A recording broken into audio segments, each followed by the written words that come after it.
S. Camels, the cigarette that's first in the service, presents from the 6th Ferrying Group Air Transport Command at Long Beach, California, the Abbott and Costello program. With the music of Lee Stevens and his orchestra, the songs of Connie Haynes and the Camel Five, tonight's guest, Miss Merle Oberon, and starring Bud Abbott and Lou Costello.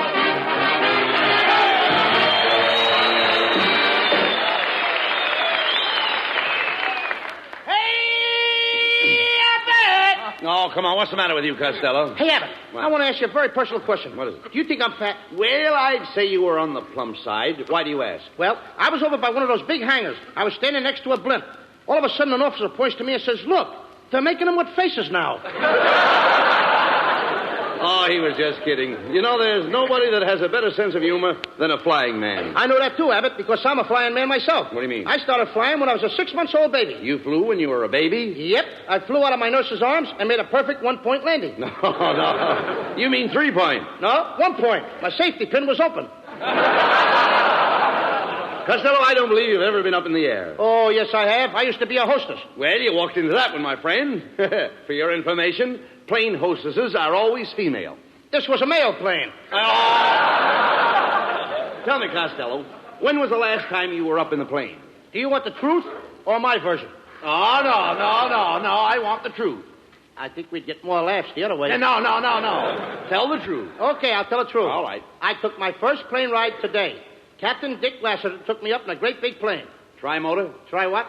I said tri-motor? Certainly we tried the motor. What do you think we did? Push it? No, skip it. I'm not going to get it up in the air and then try it. All right, forget about it. Forget about the motor? No. The other thing. By the way, what kind of a pilot is he? Was he flying blind? No, he was perfectly sober. What a dope. Of course he was sober. Well, never mind that. You know, Lou, I wonder what these boys down here at Long Beach do when they go on leave. Well, I saw a bunch of the boys down at the beach with their girlfriends. Did they go down there to spoon? Well, they didn't go down there to wash their socks. Well, here's Ken Niles. I've been waiting to see you, Ken. I was wondering what your wife thought of the picture we made last week. That's right, Niles. What did she think of my acting? Well, I don't mind telling you that she absolutely raved. She raved, eh? Yes, they took her away the next morning. What's so funny about that? Did you make that up yourself? Yeah, out of my head. You certainly are. I hate that guy. Well, I know you do, but quit arguing, Costello. I want to hear more about the picture. Did you read any reviews, Ken? Yeah, sure. The Druggist Weekly gave the picture 4 aspirins. See what happens, don't you? He's got the band framed up. Certainly he's got the band framed. That wasn't a funny line. There was nothing funny about that, brother. Oh, can you imagine that? Listen, Ken, I read all the reviews. And even Mrs. Roosevelt mentioned our picture in her column. What did she say? She said, "My day was ruined." Right. That's the one line I don't know why they got it in there. Wait a minute, look. Lou, didn't we get any compliments at all? Oh, sure. We got one cheer that I remember. Where from? The Bronx. The Bronx? You know, in Hitler's face without music. Oh, yeah. Well, maybe we should give up the idea of producing our own pictures, Don't you be silly. No. Perfume Pictures Incorporated is here to stay. And I'm ready to start another picture right now. Push the button for my secretary. Okay. Hey. What's the idea of a horn for a buzzer? She used to be a waitress in a drive-in. Oh. Oh, boss, I'm sorry I was late this morning. Are you doing anything tonight? Why, no, not a thing. Then try and get here on time tomorrow morning. The fine secretary. How did you get a job here? I used to be in pictures. I played in The Way of All Flesh. What part did you play? One of the meatballs. Everybody gets laughs but me. All right. Have patience. By the way, do I have any appointments today? Yes, sir. At 12 o'clock you have an appointment with Hetty Lamar. What am I doing after that? Me, he asked.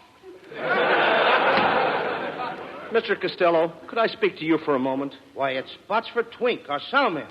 What's on your mind, Bots? Well, I want you to know that I was terribly hurt because I wasn't in your picture last week with Carmen Miranda. After all, if you're looking for new faces, look at me. My face is new, isn't it? Oh, very new. In fact, your whole head has only been slightly used. Please give me a chance, Mr. Costello. I really do have a lot of talent. You know, I do most of the voices in all the Leon Schlesinger cartoons for Warner Brothers. You don't tell me. Yeah, for instance, here's a little Porky Pig.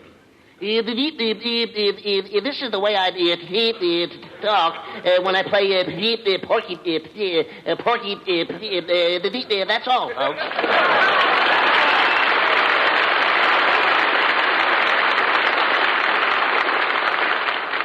I'll play Porky for you for $1,000. What are you talking about? Warner Brothers don't pay you that. I know, but pork has gone up. What else do you do, Botsford? Oh, did you ever hear Bugs Bunny? I have a carrot here, so I'll give you a little sample. What's up, Doc? What do you say, Tubby? What's cooking, huh? Of course, if you use Bugs Bunny, you'll have to use my wife, Mrs. Bunny. But we can't use two rabbits in our picture. Well, we couldn't separate them.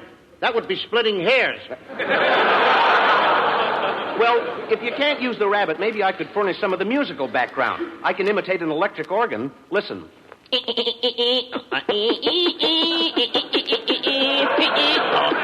It's clever, ain't he? Do you call it an organ? Now listen, Botsford.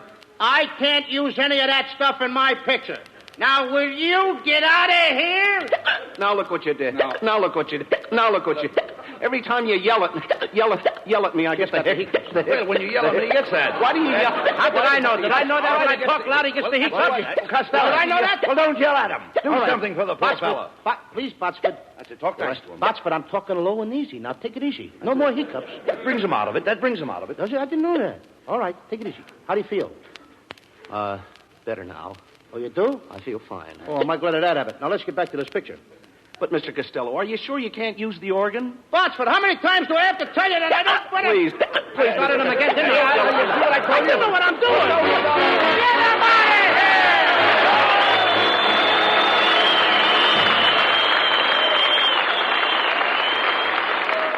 of here! Lou Costello, Oh, yes, Niles. I want to ask you something. Do you know anything about winter sports? Are you kidding? I'm one of the best ski jumpers in the country. Really? Sure. Last winter at Lake Placid, I made my biggest jump. Yeah? I climbed up to the top of the slide. Thousands of people were looking up at me. Yeah? And when I leaped into the air, I went down at 60 miles an hour, and I made a sensational jump up 200 feet. 200 feet? Yep. And I could have even gone further if there was snow. Oh, Lou. much better tonight. Thank you.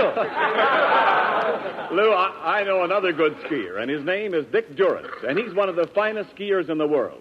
In fact, he's so good that the government asked him to give instructions to ski troopers in lightning-fast mountain warfare. Dick knows his smoking, too. He said, quote, I've smoked Camels for years. They have the full, rich flavor that I want in a cigarette. No matter how often I smoke, Camels never tire my taste, never get my throat. unquote. Yes, and with men in all the services, Camel is the favorite, too, according to actual sales records in the stores where they buy cigarettes. Try Camels yourself for steady pleasure. You'll like the way they hold up, wear well, pack after pack, no matter how many you smoke. The reason is extra flavor, and you know Camels always have more flavor. Better yet, Camels combine flavor with extra mildness, the extra mildness that goes with slow burning and cool smoking. One reason for that is costlier tobaccos, blended as only Camels know how to blend. Now remember, you're the one who's doing your smoking. Your throat and your taste will tell you.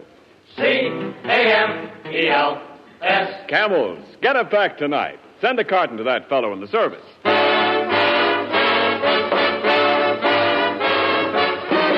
Lead Stevens, the orchestra, and the Camel 5 with a new treatment for an old tune by the light of the silvery moon.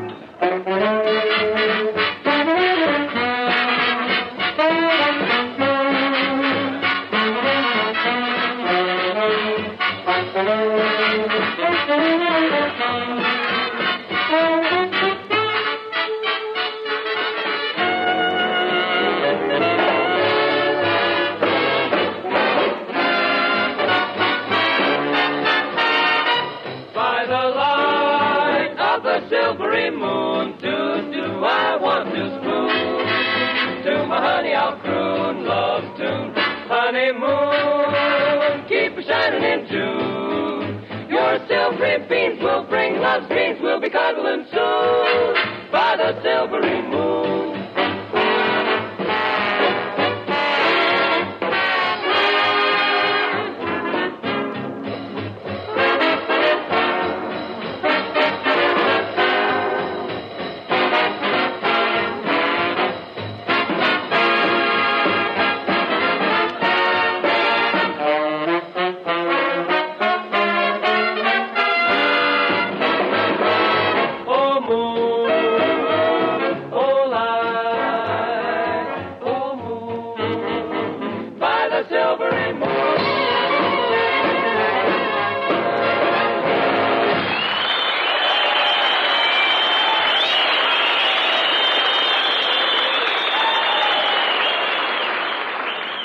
Costello, we can't hold up production on your new picture any longer. Now, we've got to get a leading lady. How about giving that secretary of yours a chance? She has blue eyes and blonde hair. And a Supreme Court figure. What do you mean, a Supreme Court figure? A Supreme Court figure?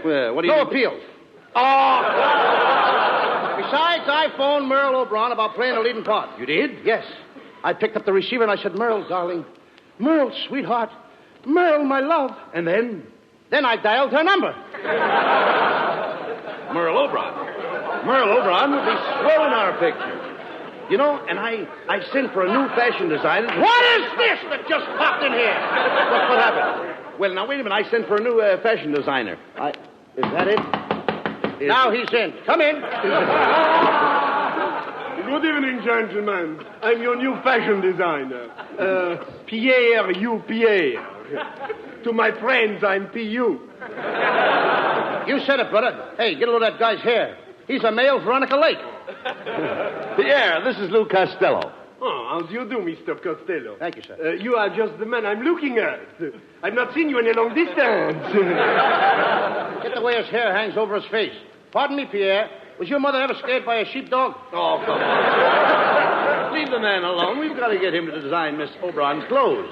Now, no more remarks about his hair. Looks like a palm tree in a high wind, doesn't it?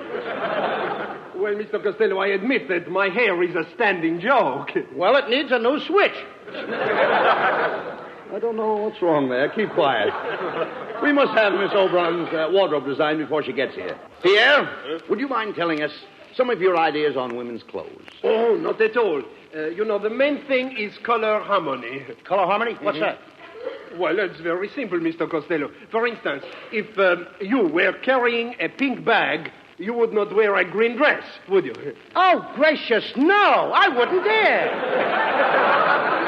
Why, I'd be the laughing stock of my sewing circle. All right, come on, never mind.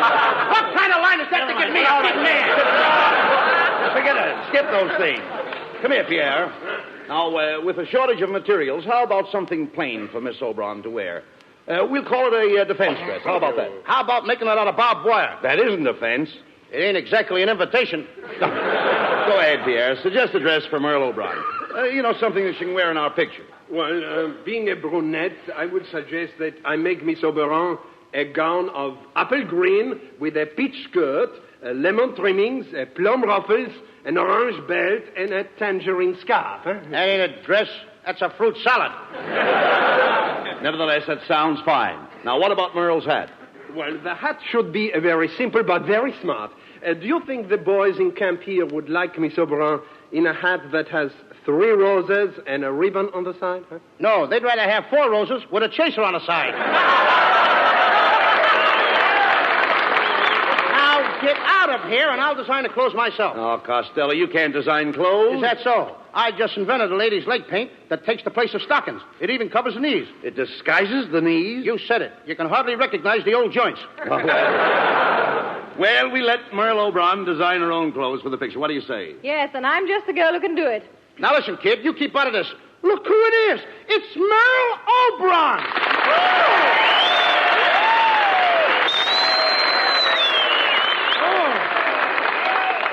Merle, I'm overjoyed. I'm overcome. I'm overwhelmed. I'm over here. Merle, I've always been in love with you. You're so beautiful. Can I give you a kiss? Well, all right, but just one.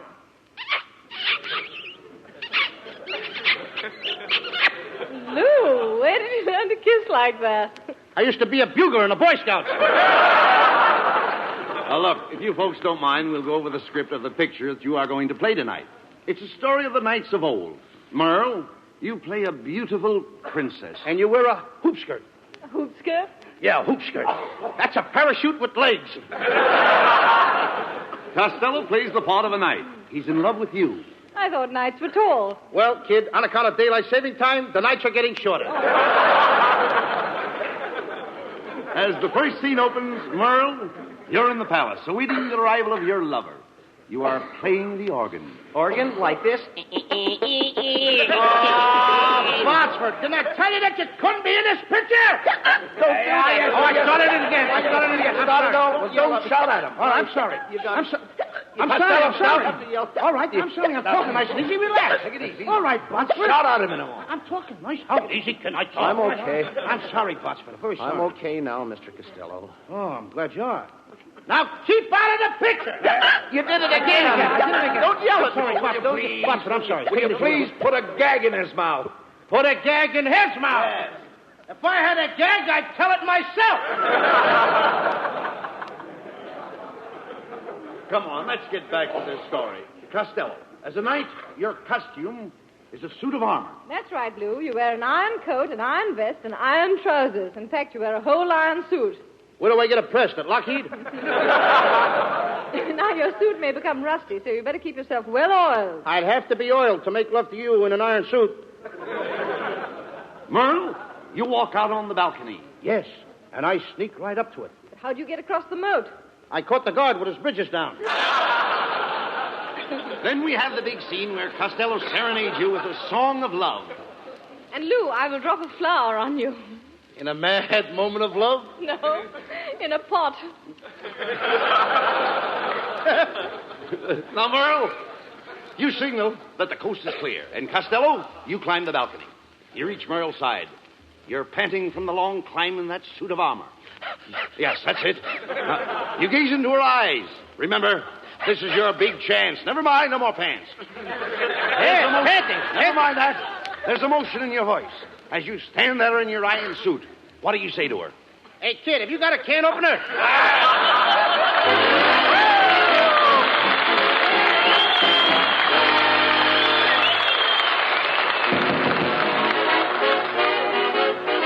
Here's Connie Haynes with a Camel 5 with a new Roomba from the pen of Cole Porter. Hasta luego. In a small cantina on an island far, Senorita Lena sang a song to a hot guitar.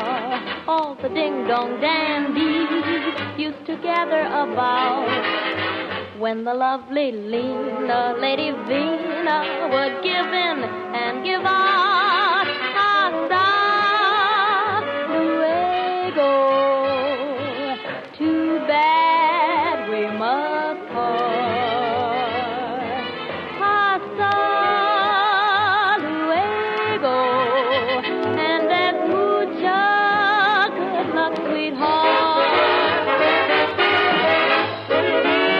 Once they'd married Lena, and her rich old guy moved to Pasadena, where the best people go to die.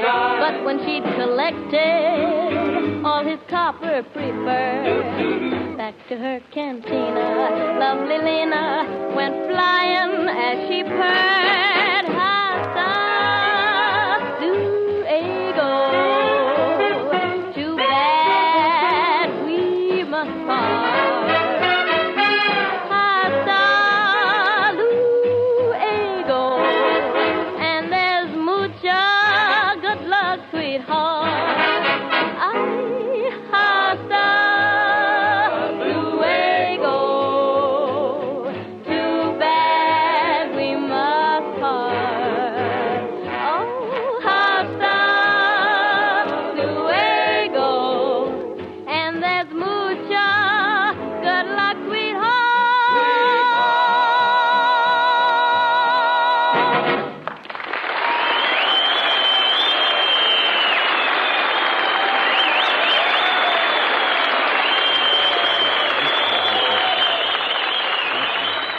And now, ladies and gentlemen, Perfume Pictures Incorporated presents the great costume drama entitled The Brave Knight Cut Off the Dragon's Tail, or The Dragon Isn't Waggin' Anymore. The beautiful Princess Guinevere is played by Merle Oberon. Lou Costello is the brave knight Sir Porterhouse, and Bud Abbott is his good friend Sir Loin. I play the part of the king. As the scene opens, the princess and I await the arrival of two brave knights in our kingdom. Curtain.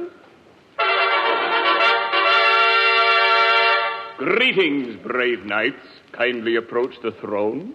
Greetings, Your Majesty. I am Sir Loin, Knight of the Bath from Saxony. And I am Sir Porterhouse, Knight of the Bath, from Constantinople. What kind of words did I give you? Constantinople?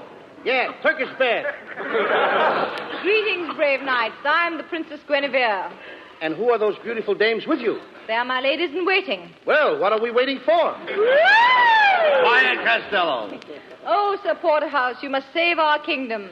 The people are angry. They're clamoring outside the gates of the palace. Just listen to them clamor. Clamor, clamor, clamor. Clamor. Did you hear that? The people are revolting. They certainly are. No, the people are starving. They have not eaten in 5 days. Oh, they should try and force themselves. They gotta eat. But, my dear princess, have we no food? Alas, no. The dragon has destroyed our crops. You mean all our corn is gone? Yes, there's only enough left for this program. What's so funny about that? What a fresh princess. Listen to the people shouting. They have been shouting for 5 days, but I dare not speak to them. I will speak to the people, Your Majesty. Open the door. I'll make a speech. People of Saxony! That got him. Now, my dear princess, just what do you desire us to do? My dear knight, for several years now, my father has been bothered by a terrible dragon. Why doesn't he pick up his feet? You don't understand. You don't understand. Nobody understood that.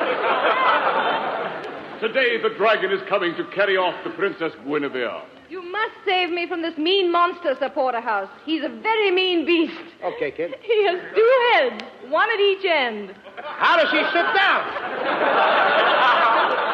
He can't. That's what makes him so mean. Well, don't be mean. Don't worry, princess.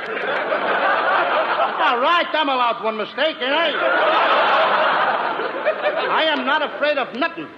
One time I climbed up a tree and I bagged a ferocious tiger. You went up a tree after a tiger? No! He came up after me. But you said you bagged him. I did bag him. I begged him to go away, but he wouldn't. And what happened? Well, I snapped at the tiger snapped at me, and suddenly something whizzed past me. What was it? Pomona. Pomona. Talk sense, will you? Then my uncle came to my rescue, and I finally brought that tiger home stuffed. What was he stuffed with? My uncle. Oh, Your Majesty, the dragon is almost upon us. He's coming to get the princess. Quick, princess. Button up my iron suit. Wait a minute. Just a minute. I thought you were a princess. I work the swing shift on the side. Costello, look at that thing belching smoke and fire. Is that the dragon? It ain't a smudge pot. I'm getting out of here. It's too late. He's got us trapped. Here he comes. Now do what he does. Do exactly what he does. Right. He's staring at you. Stare back at him. I can't. Cockeyed. I can't do it. Quiet. He's roaring at you. Roar back at him. That'll scare him. Wait a minute. Now he's wagging his tail. That lets me out. Look out. Look out. He's going to charge. He's going to charge? How much? Oh. Quick, grab him. Private Governor. There's a fancy line. Grab him by the gullet. Grab him by the gullet. By the what? The gullet. The dragon's neck. Let him neck. What do I care about their love life? Give me my sword. Give me my sword, somebody. I'll cut his nose off. But how will he smell? That is something that should only interest another dragon. Look out, he's coming at you. Be careful, Costello. Your back is turned to him. He's coming up behind you. I know it. He got me. Where did he get you? Well, if I was wearing a license plate, he would have got off the last 3 numbers. Hey, he ruined my suit. My good iron suit he ruined. You nasty dragon. Get out of here! Oh, don't do that. Don't yell at me. What is with this? How can I do the... How can I do the dress? Botsford, wait. Now, stop. Stop. What can I do to keep you quiet, Botsford? Will you cut it out? I'm sorry. And it's your own fault for hollering at him. There's only one thing that'll cure my hiccups. If you let me kiss Miss Oberon. Oh, very well. I'll kiss you. If only you'll stop those awful hiccups. Go ahead, Botsford. Kiss her. Okay. How do you feel now, Botsford? Oh, I feel fine. But, what? That's all, folks.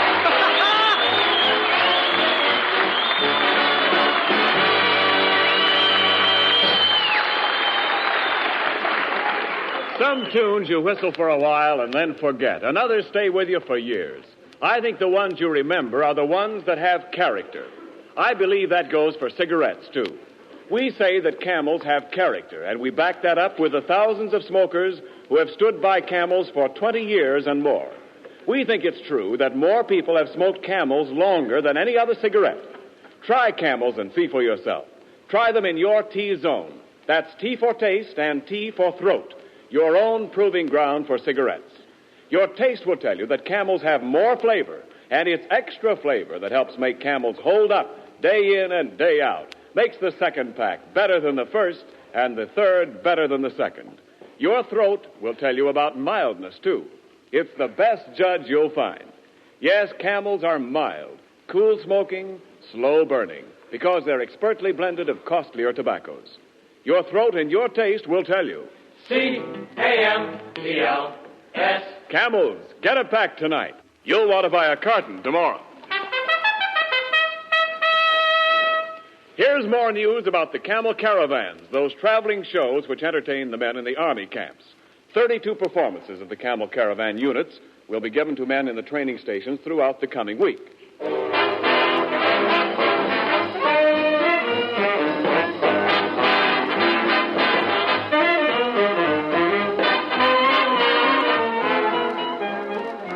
And now here are Bud Abbott and Lou Costello with a final word. Thanks, Ken. Ladies and gentlemen, it's really been a thrill for Bud and me to do this program from the Ferry and Command Air Base here at Long Beach. And an added thrill to be here with Merle Oberon. Thank you, Lou. I had a wonderful time, and it's been lots of fun. That's right, Merle. And we'd like to extend our sincere thanks to Colonel Ralph E. Spake, Lieutenant Colonel John P. Frame, Jr., and their splendid staff of officers for the opportunity to make this visit. Next week, we'll be back in Hollywood on Thanksgiving Day. In addition to the regular gang, we'll have as our guest Herbert Marshall. And we do hope you'll all join us. Until next Thursday, Bud and I wish you all a very pleasant good night. The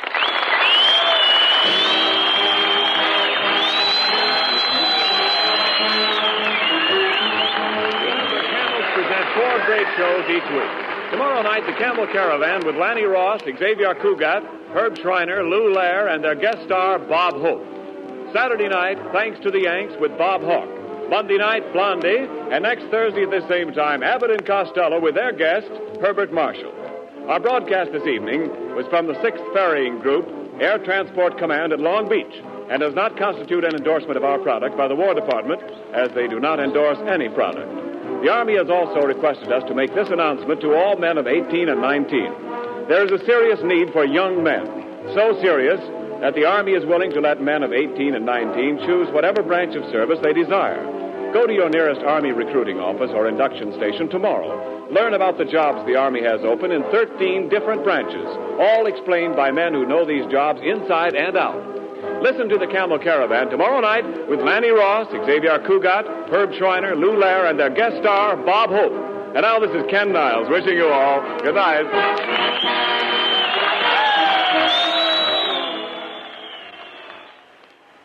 Mister, if you've got a pipe that's biting you, why, it just means one thing. Your pipe's hungry.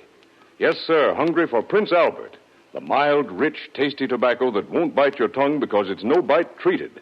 PA's crimp cut, too, for easy packing and stay-lit burning. Around 50 pipefuls in every handy pocket package. Get Prince Albert tonight. You'll see why men call it the National Joy Smoke. This is the National Broadcasting Company.